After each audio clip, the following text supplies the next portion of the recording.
Indian coffee ബ്രാൻഡായ വുഡ്സ്ബറി coffee middle ഈസ്റ്റിലും യൂറോപ്പിലും പ്രവർത്തനം വ്യാപിപ്പിക്കുന്നു. Instant coffee വിപണനത്തിന് പുറമെ പ്രമുഖ നഗരങ്ങളിൽ പ്രത്യേക കഫേ ഔട്ട്ലെറ്റുകൾ തുറക്കാനും പദ്ധതിയുണ്ട്.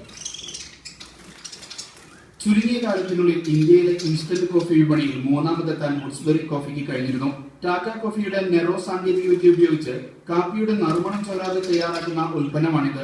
ഇന്ത്യ, UAE എന്നിവയ്ക്ക് പുറമെ തുർക്കി, ജോർദാൻ, യൂറോപ്യൻ രാജ്യങ്ങളിലേക്ക് കൂടി സാന്നിധ്യം ശക്തമാക്കുന്നതിന് മുന്നോടിയായാണ് ഇവർ ഗൾഫുട്ടിലെത്തിയത്. We have been here for the past 2 years.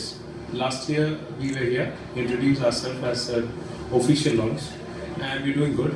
Right now we are supplying in Turkey and Jordan, and we are looking forward for the distribution channels in GCC and including all over GCC as well as Europe. Woodsbury cafe എന്ന പേരിൽ കമ്പനിയുടെ branded ഔട്ട്ലെറ്റുകൾ ഉടൻ UAE-യിലും ബഹ്റൈനിലും തുറക്കും. ആദ്യ ശാഖകൾ ദുബൈയിലെ Maktoum airport, Jumeirah ലേക്ക് towers, Marina എന്നിവിടങ്ങളിലാണ് സ്ഥാപിക്കുക. പ്രമുഖ ഓഫീസുകളുമായി സഹകരിച്ച് വെൻഡിംഗ് മെഷീൻ ശൃംഖലകളും ഉടൻ യാഥാർത്ഥ്യമാകും. Media 1, Dubai.